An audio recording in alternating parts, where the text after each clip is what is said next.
Interview Morten Knudsen. Thanks, Morten, for our podcast episode today. We have Morten Waltorp Knudsen. Is that right? Yeah, very good. Very good. So we met already several times, basically in India 2 times. I know you love to travel. You're a multi-time MVP. You're a co-founder of Express Life Denmark, and you have your own company. Yeah. So beside that, would you please shortly introduce yourself so we get a little bit more knowledge of you and everything? All right, I'll do that. Yeah, thank you for having me initially. I appreciate that. So it's really cool. And as you mentioned, Morten is my name. And you did a very well pronunciation of the name there, so good job for that.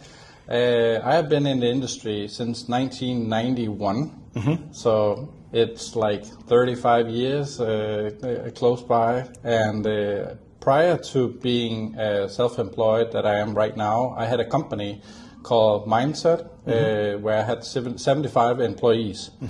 And we have been doing both consultancy and also managed services. And the reason for saying that is that in that sense, I'm kind of not a traditional consultant, because I have also learned how to work with processes and people, besides also being good at the technical aspect. And I think that's learning is something that I'm using today, because, for example, if you're dealing with security, as an example, it's not enough just to be a good technical enabling or implementation, because a lot of times when things are not, when you hackers get access, it's because of the processes or the people are not working correctly, or you make exceptions, or you work as like who does what, when, and how. So that's very important, and that learning is something that I've taken from the work that I've done prior to being self-employed. Okay. So every day we face new tasks, new to-dos, new requests was coming in. So by hour, by minute, or whatever. Yeah. How do you deal with all those information, all those things requesting your attention? Yeah. Well, it's a good question, and in a way, it's could be thought as chaotic, right? Because we are being hit by so many different things, like from the news, from newsletters, from different vendors pushing information, and I think you need to figure out what is your passion, right? And once you are passionate around something, you start to read and go through this. But it needs to have some kind of filter for me, and that's I think where the passion comes into play. So I'm basically clicking on things that I'm interested. But on the task side, where what do I need to do, when, and how? That's I don't have a structured plan for that, to be honest. Okay. I would probably say that I could be better, but do I get things done? Yes, I do. Okay. So some of the things that I have done is that I've actually automated some of my processes in my work. So, for example, when it comes to billing, invoicing for my customers, it's fully automated using PowerShell. Yes, me too. And so for example, when we have like hourly billing and Azure billing and license billing, it's automated. So I send an email to my wife who handles that, and now you can do Azure, now you can do licenses and stuff like that. So I'm trying to automate tasks which are repeated, coming every month or every week or something like that. I use that. I also use it in my work with community. For example, as you mentioned, I'm a lead organizer of an Experts Live in Denmark, and some of the tasks that are involved in enabling a conference are things like sponsor tasks, like now you have to upload your logo, and now you have to submit your session description, or you have to tell who is coming in the exhibitor booth and stuff like that. Another thing could be for speakers, like you have to upload your PowerPoint, or you have to fill out this form, or it could also be, related to other tasks in an event. And I try to automate that, and I've actually automated those tasks again in PowerShell. So that's kind of my thing. Yeah. Okay. How do you decide when to start automating something? Yeah. Well, I think it's if something has basically something that I'm going to be doing again and again, that's where I'm picking up that, okay, now we need to automate this because I'm going to be doing this task again and again. Okay. Some of the new things that I have done is actually taking AI into play as well.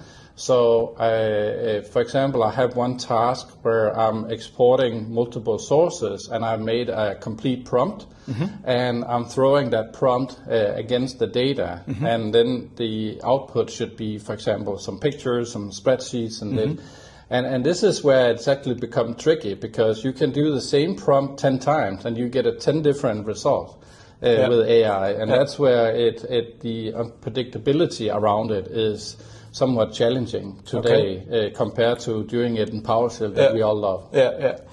So email, instant messaging like Teams, like Slack, like Signal, like WhatsApp, whatever. So there are a lot of messages coming in every day, every minute, every second.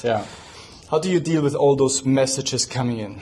Oh yeah, I think it's taking too much time away from other things, but I think it's also about being both online, but also being able to go offline. So I think it's important also to be able to go offline, and go on vacation and stuff like that. And as just an example, one of the things that I like and we as a family like is actually diving, because there we cannot be reached. There's no connection. There's no internet. There's no mobile phone. There's no email. So for us, it's a good hobby. And how good are you at going offline? I could be better. Okay. I'm not, but I think it is a priority. Like, you have to make up your mind when you want to be offline and so. But I think it's a challenge. I think it's a challenge. We also see it with the next generation, the young kids, and they are online all the time. And I could think of my daughter as an example where she is having her mobile phone and she's online for hours, and I think we are maybe too much online, but we could be better. How many emails are in your inbox right now? Not many actually. No. So you're cleaning up really inbox? good at cleaning up my inbox. So I'm really good at clicking the delete button. Oh, okay. So I actually would think that I probably have less than 50 emails in my inbox right now. Okay, that's good. So we have one of the things I'm actually doing is that some of the features that I use is that you can swipe, and then you can actually move an email so that it pops up, for example, on Tuesday, if you have time for that on Tuesday.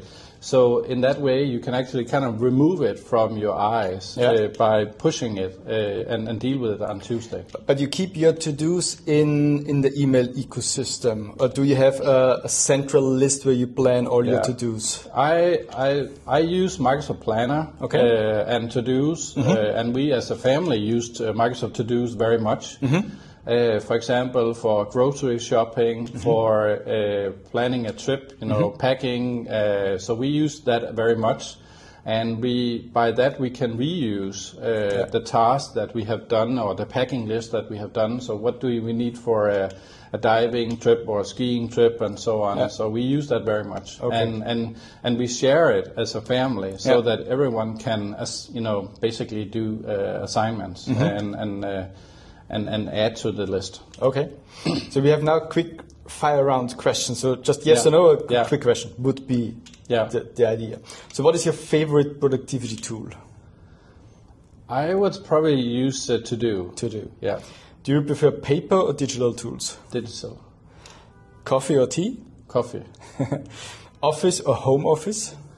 Home office. Do you have an office? No. No. Okay, no. so there is no. Yeah. Are you an early bird or a night owl? I'm an early bird. Yeah? Yeah. What is early? Well, I can easily get up at 6 or 7. Yeah? It's not a problem. Okay. So actually, I would prefer that in where others are sleeping in. So as an example, during the weekend, I could easily get up very early in the morning, 5, 6 o'clock, and then, for example, do 5, 6 tests for Microsoft, and do that in the weekend before the family woke up. Okay. So you use the silent time to be productive and to do something. Yeah, and then I go earlier to bed. Okay. So to wrap up, and the last question is something personal. I met you and got to know you as to travel a lot and everything, and you still see it on social media. Yeah. But is there still a special location or a special place or special destination still open on your bucket list where you want to go or do you want to do? Well, I think the last continent that we have that we need to go to, Antarctica. That's the next. That's the place where we want to go. Okay. So I've been at the 6 others so far. So that's actually Antarctica. That could be a really cool place to go. Okay. So you already have ideas to go? Yeah. Okay. So I'm actually part of. We are as a family actually part of something called the Globetrotters. And I've been visiting 62 countries so far, and we are very eager to learn from the different cultures. And for example, earlier you mentioned we were in Nepal and India earlier this year. We also been to Greenland and so on. So we want to try and learn from the different cultures and meet the cultures. And we also like to see the nature and the animals around there, and coming to Antarctica, going down with Argentina and Chile, and that would be really cool. And the kids have never been to South America before. Okay. So I'm looking forward for your pictures on social media from that. Yes. So Morten, thanks a lot. Any last words, maybe for Express Life Denmark? Any wrap up, or maybe we need to sell the last tickets or whatever? Well, any last words? Yeah. Well, I hope if you're interested in Microsoft technology and you want to meet with some peers and you are interested, come to Denmark in the 24th and 25th of February next year. We will have 1,250 people there. Wow. And we have sold already 540 tickets during the first 40 days, but we still have 5 months to go, so there are still more tickets to buy. So we would love to have you guys around. So get your tickets for Express Life Denmark. Yeah. Okay. Yeah. Morten, thank you very much. Thank you. And see you next time. Thank you. Bye-bye. Wenn dir dieser Podcast gefällt, wenn er dir Freude bereitet, Nutzen stiftet und du ihn vielleicht sogar regelmäßig hörst, dann habe ich heute eine Bitte an dich. Ich brauche deine Unterstützung, damit der Podcast wächst und noch mehr Leuten helfen kann. Was du dafür tun kannst, ist ganz einfach. Du abonnierst ihn auf deiner bevorzugten Plattform. Du hinterlässt mir einen Kommentar, gibst eine Bewertung, wenn dir eine Folge gefallen hat, und teilst ihn auf Social Media. Ich möchte jeden ITler da draußen erreichen und helfen, um sich selber besser zu organisieren, und ich bin dir extrem dankbar, wenn du mir dabei hilfst.